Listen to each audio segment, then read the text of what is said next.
The lawyer's office felt cold, the air thick with a tension only greed can create. My parents and my older sister, Amelia, sat on one side of the polished mahogany table, their faces composed in masks of somber respectability. I sat alone on the other. We were there for the reading of my grandmother's will, the matriarch of our family. The lawyer cleared his throat and read the main bequest. To my sister, Amelia, the family's brilliant, Harvard-educated lawyer, she left her entire $10 million estate. A collective, subtle sigh of satisfaction came from their side of the table. And to my younger granddaughter, Lily, the lawyer continued, looking at me with pity, she leaves her personal antique music box. He placed a small, beautifully carved but visibly broken wooden box on the table. The hinge was snapped, and it wouldn't close properly. Amelia and my parents couldn't hide their smirks. It was the ultimate, final insult. My grandmother had always favored Amelia, the prodigy, and saw me, a simple musician, as a flighty disappointment. They thought she had left me a piece of sentimental junk, a final reminder of my second-class status in the family. They thought they had won everything. They had no idea my grandmother was a master strategist, and the broken music box wasn't an insult, it was a key. It was the most valuable thing in the room. I took the box and left without a word, their condescending "our condolences" echoing behind me. That night, in the quiet of my small apartment, I didn't try to fix the hinge. I did what my grandmother had taught me. I listened. She always said, "The most important things are never seen, Lily. They are felt. They have a rhythm." I remembered a strange, off-key melody she used to hum, a tune she said was broken, just like her favorite box. It wasn't just a tune. It was a sequence. I gently plinked the delicate metal teeth of the music box's comb, replicating the broken melody, a series of 8 notes. It wasn't a song, it was a password. My grandmother was a quiet genius who had survived wars and financial collapses.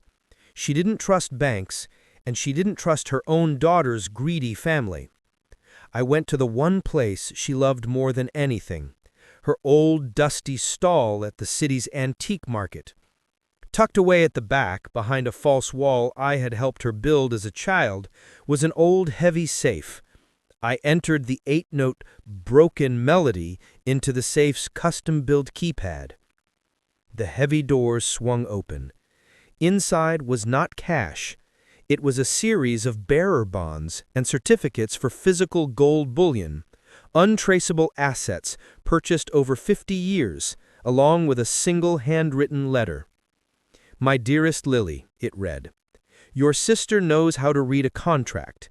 You know how to read a heart. That is where true value lies. This is your real inheritance. The 10 million in the bank is just a test for them.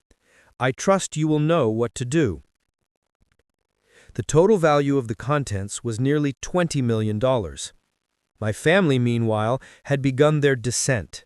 The $10 million inheritance wasn't a blessing, it was a curse. Freed from any financial restraint, my father quit his job. Amelia, convinced of her own genius, poured millions into a high-risk tech startup with her equally arrogant boyfriend. They lived lavishly, believing the money was endless. It wasn't. Within a year, the startup had collapsed spectacularly, burning through almost all of the inheritance. The news of their bankruptcy was a quiet scandal among the city's elite. They came to me, of course. They showed up at my apartment, their faces a mixture of shame and entitlement. "Lily," my mother began, "we've had some bad luck. We need to borrow against your grandmother's assets. The bookstore, the house." "You mean your house?" I asked calmly. They had already sold my grandmother's properties to fund Amelia's failed venture. Amelia, her pride completely shattered, finally spoke. "The music box," she said, her voice a hoarse whisper. "That antique, it must be worth something. We need to sell it." I looked at them, the three of them, who had smirked at my worthless inheritance. I said, "You're right. It is worth something." I went to my desk and brought back a folder.